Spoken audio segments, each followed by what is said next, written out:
Soma's baking and cooking এ আপনাদের সবাইকে স্বাগত জানিয়ে আজ আবার একটা নতুন ভিডিও আপনাদের সামনে নিয়ে আসছি। সামনে পয়লা বৈশাখ আসছে। পয়লা বৈশাখ উপলক্ষে আমরা কিন্তু সবাই বাড়িতে কিছু না কিছু ভালো মন্দ রান্না করে থাকি। আজ আপনাদের কাছে যেটা নিয়ে আসছি সেটা হলো ছানার পোলাও। পয়লা বৈশাখ উপলক্ষে কিন্তু আমরা এরকম একটা ছানার পোলাও বাড়িতে বানিয়ে নিতে পারি। তাহলে চলুন তাহলে দেখে নিই কি করে বানালাম। ছানার পোলাওটা বানানোর জন্য এখানে 1 লিটার দুধের ছানা তৈরি করে নিয়েছি। নিয়ে একটা কাপড়ের মধ্যে বেঁধে রেখে দিয়েছিলাম জাস্ট জলটা নিংড়ানোর জন্য। জলটা কিন্তু পুরো নিংড়ায়নি, কিছুটা জল কিন্তু এর মধ্যে আছে। পুরো যদি জলটা চিপে ফেলে দেওয়া হয় তাহলে কিন্তু ছানাটা ড্রাই হয়ে যাবে, ছানার বলগুলো খেতে ভালো লাগবে না। আর এখানে আমি ফুল ক্রিম দুধ দিয়ে ছানাটা করেছি। সে আপনাদের কাছে অ্যাভেলেবেল যদি থাকে ফুল ক্রিম দুধ সেটা দিয়ে করবেন, আমি নর্মাল টোন্ড মিল্ক দিয়ে করলেও হবে। ছানাটাকে ভালো করে মেখে নেব। এই হাতের তালু দিয়ে ভালো করে ছানাটাকে মেখে নিতে হবে। 3-4 মিনিট সময় ধরে ছানাটাকে একটুখানি মেখে নিলাম হাতের তালু দিয়ে। ছানাটার মধ্যে এবার একটু নুন দিয়ে দিচ্ছি। এখানে 1/4 টিএসপির মতো নুন দিলাম। 1/2 টিএসপি গুঁড়ো চিনি দিলাম। 1/2 টিএসপি ময়দা দিলাম। সবকিছু দিয়ে আবার ছানাটাকে একটুখানি মেখে নেব।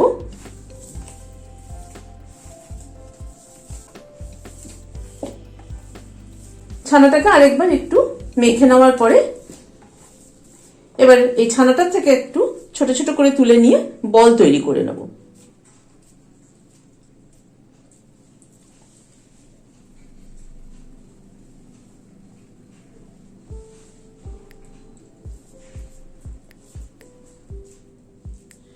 ছানার বলগুলো তৈরি করে নিলাম। এখানে আমি 250 গ্রাম গোবিন্দভোগ চালের ভাত করে নিয়েছি। চালটাকে হাফ অ্যান আওয়ার ভালো করে ধুয়ে ভিজিয়ে রেখেছিলাম। তারপরে জল ফুটছে, চালটা দিয়ে দিয়েছি এবং ভাতটা কিন্তু একটু শক্ত নামিয়েছি। নামানোর আগে একটু ঠান্ডা জল ঢেলে দিয়েছি। নামানোর আগে ঠান্ডা জল ঢেলে দিলে ভাতটা কিন্তু ঝরঝরে হয়।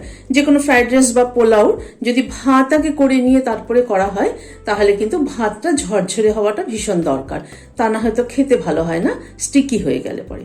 সেই জন্য নামানোর আগে ঠান্ডা জল ঢেলে দিলে ভাতটা ঝরঝরে থাকে। ভাতটা দেখুন একদম ঝরঝরে। গ্যাসে কড়াইটা বসিয়েছি, সাদা তেল দিচ্ছি।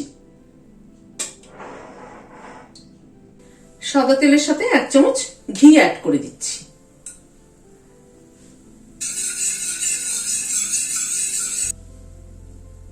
তেলটা গরম হওয়ার পরে ছানার বলগুলো ছেড়ে দিচ্ছি।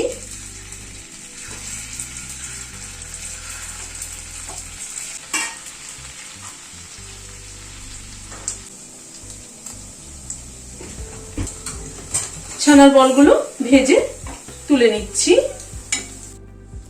ছানার বলগুলো ভেজে তুলে নিলাম। ছানার বলগুলো একটু লাল করে ভেজে নিতে হবে। এবারও তেল ঘিটা যেটা রয়েছে সেটার মধ্যে খানিকটা কাজু ভেজে নিচ্ছি।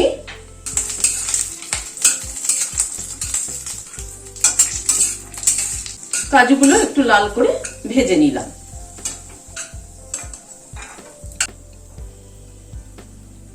এই তেলটার মধ্যে খানিকটা কিশমিশ ভেজে নিচ্ছি।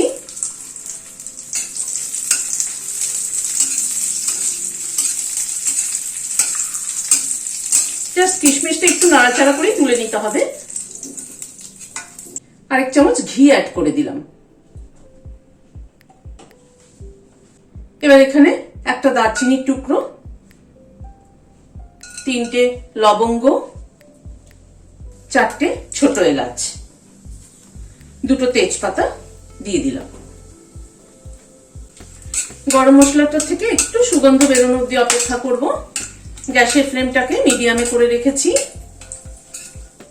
এখানে 1 চামচ মতো, 4 চামচের 1 চামচ মতো আদা কুচি আছে।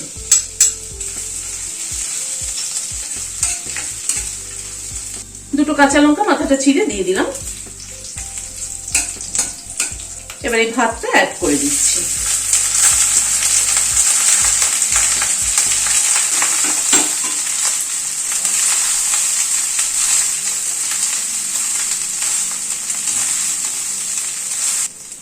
1 টিএসপি নুন দিয়ে দিলাম।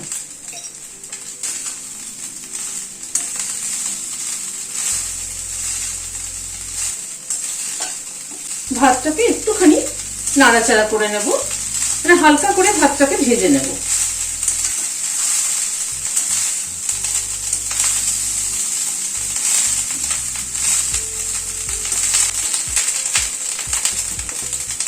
গুঁড়ো চিনি অ্যাড করে দিচ্ছি 2 চামচ। পোলাও সবসময় দেখবেন একটু মিষ্টি মিষ্টি না হলে ভালো লাগে না।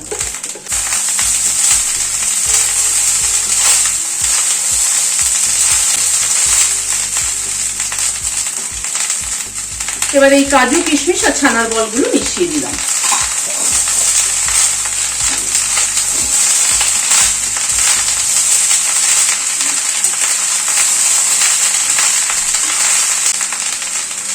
এবার গ্যাসটা বন্ধ করে দিচ্ছি, দিয়ে সার্ভ করে দিচ্ছি। এই ছানার পোলাওটা বানানোর সময় দুটো জিনিস একটু খেয়াল রাখতে হবে। একটা হলো ভাতটা যেন ঝরঝরে হয়, আর পোলাওটা নুন মিষ্টির ব্যালেন্সটা যেন ঠিকঠাক হয়, তাহলে কিন্তু খেতে ভালো লাগবে। আর এই পোলাওটা পয়লা বৈশাখ উপলক্ষে বানিয়ে দেখবেন কেমন লাগে। আমাকে কিন্তু কমেন্ট বক্সে জানাবেন কেমন হলো। আর রেসিপিটি যদি ভালো লেগে থাকে তাহলে লাইক শেয়ার করার অনুরোধ রইল। আর যারা এখনো আমার চ্যানেলটি সাবস্ক্রাইব করেননি প্লিজ সাবস্ক্রাইব করুন। পাশের যে বেলের সিম্বলটা আছে সেটা কিন্তু অবশ্যই প্রেস করবেন, যাতে আমার পরবর্তী ভিডিও নোটিফিকেশন আপনাদের কাছে আগে পৌঁছে যায়। আজ তাহলে এখানে শেষ করছি। নমস্কার।